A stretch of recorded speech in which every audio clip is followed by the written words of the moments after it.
So, at the time of recording, I have 60 subscribers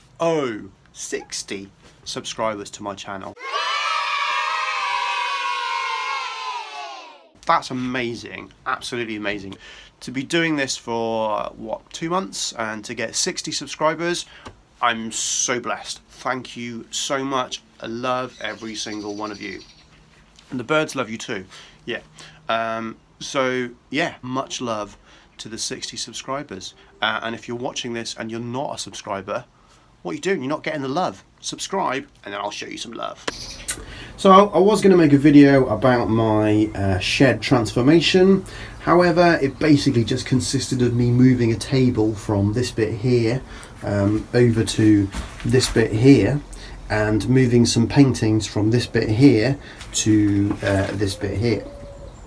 Now, I did also have to do a little bit of jiggery pokery in order to get this previously 8-foot tall Doberman into the shed, but I think he fits in there quite nicely. So yeah, so I didn't make a video because it was all pretty straightforward and over, but I'm really pleased with how this new space looks. I've got plenty of room to kind of spin around and around and around and around. Okay, so serious FaceTime. Serious sad FaceTime. This is Stuart. Stuart was my friend, and for a long time Stuart had been asking if I could paint his 3 golden retrievers, and I was busy with one thing and another, and I kind of kept putting it off and putting it off, and then finally in January I started. Now here's the sad bit. Unfortunately, halfway through me painting the first picture, Stuart went and died, completely unexpectedly, obviously, yeah, it was a massive shock.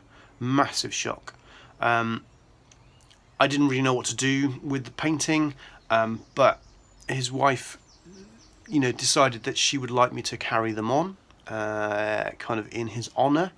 So that's what I'm doing. I'm painting 3 golden retrievers. So I'd done one before I'd started this whole kind of YouTube thing, and that one looks like this. And I'm about to start the other 2. So the one that I've already painted is Annie. So Annie is a very old golden retriever, and she's spending her elder years living a life of luxury, basically. She gets waited on, and she doesn't have to do a lot, and she's really, really loved and well looked after. The other 2, Daisy and Doris, they're about a 1.5 years old now, so still very young, still very energetic, still full of life. They are a crazy couple. Yeah, the 3 of them, as you can imagine, a little bit of a handful. Like I say, I've done Annie. I'm just about to start on Daisy, I think. Is it Daisy or is it Doris? It's hard to tell because this is Daisy and this is Doris. So yeah, the pictures will be different, and you will be able to see the difference between the dogs, hopefully. Anyway, I'm going to get cracking, I think. Let's crack on.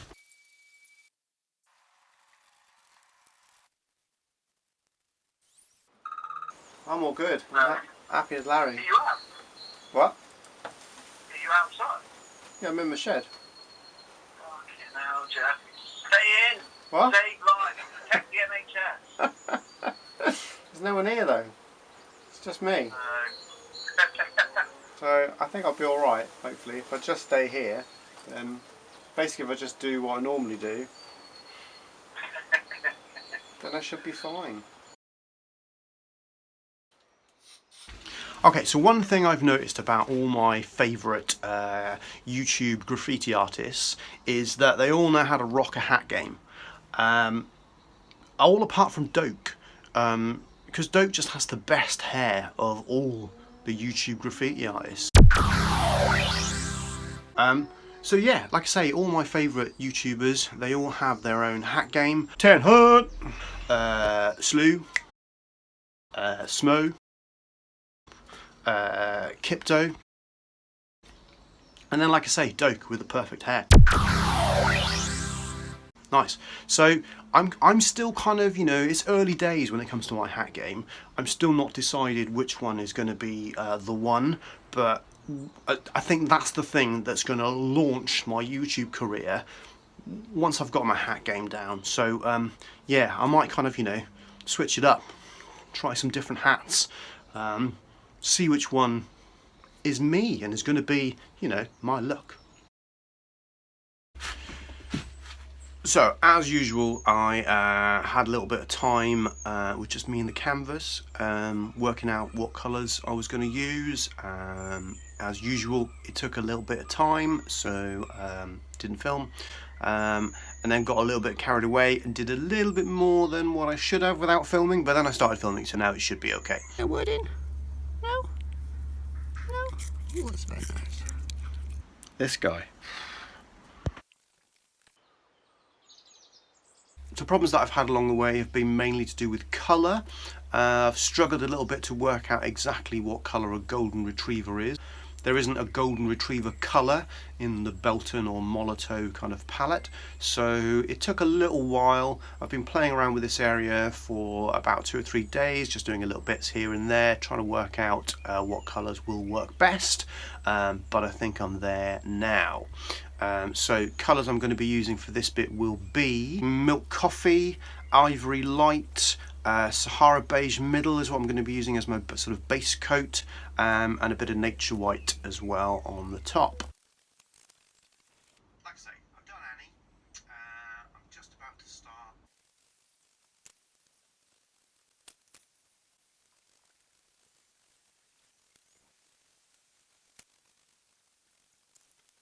So, like I've said, not really sure what format these next couple of videos are going to take, and I might put some silly stuff in there as well, but I'm not really sure what sort of format that's going to take at this particular time. But yeah.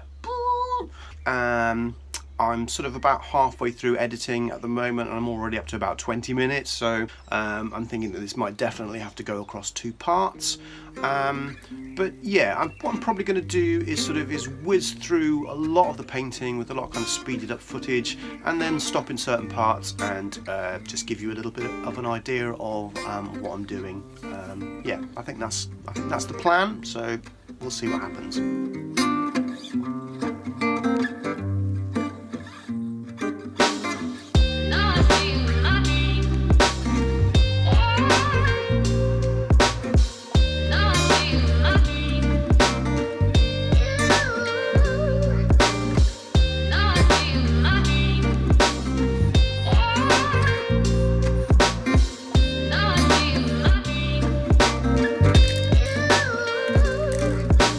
That's our base colour of Sahara Beige Middle, and next we're going to do these little bits, just kind of basic blocking out with the Milk Coffee, and then we're going to go over the top with the Ivory Light and let the Ivory Light blend into the Milk Coffee, and then we'll go over the top again with the Nature White to bring out that really kind of little bright, kind of almost sort of T-shape that's happening at the top of the nose and on the forehead. Does the dog have a forehead?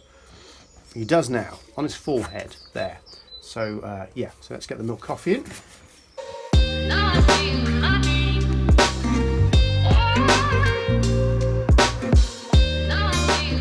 So although I am just, like I say, blocking colours out, I'm still trying to go with the direction of the fur.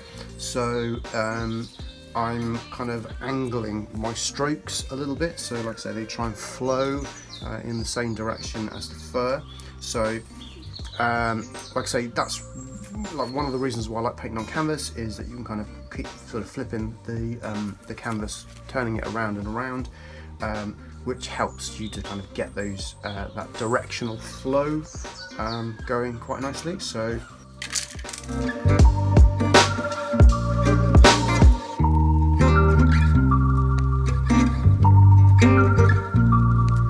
quite like to get both eyes done by the end of the day, but I don't know whether I'm going to be able to do that. We'll just have to wait and see.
The camera battery died last night, so I wanted to just kind of crack on and do a little bit more, so I've sort of done a little bit more to this area here.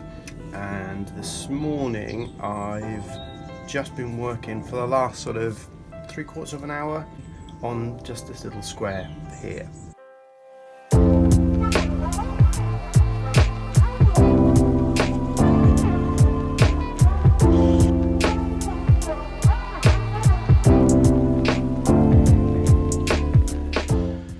The thing that I need to keep telling myself when I'm doing these paintings is that I'm doing a painting, and by that I mean I'm not making a photograph, and so I don't have to replicate things exactly as they are.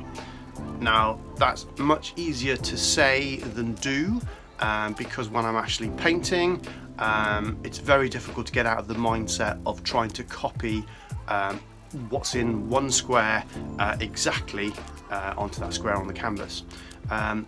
Sometimes I get a better result if I just let go a little bit and do sort of freestyle, but it's a hard thing to let go, because like I say, my mindset sort of is focused on replication as much as possible. So to just kind of go, I'm just gonna wing it. It takes me out of my comfort zone a little bit, which is good. You know, it's good to kind of challenge yourself and to do that sort of thing. And ultimately, I think it makes for a better painting, because what's the point of having something that looks like a photograph? It needs to look like a painting.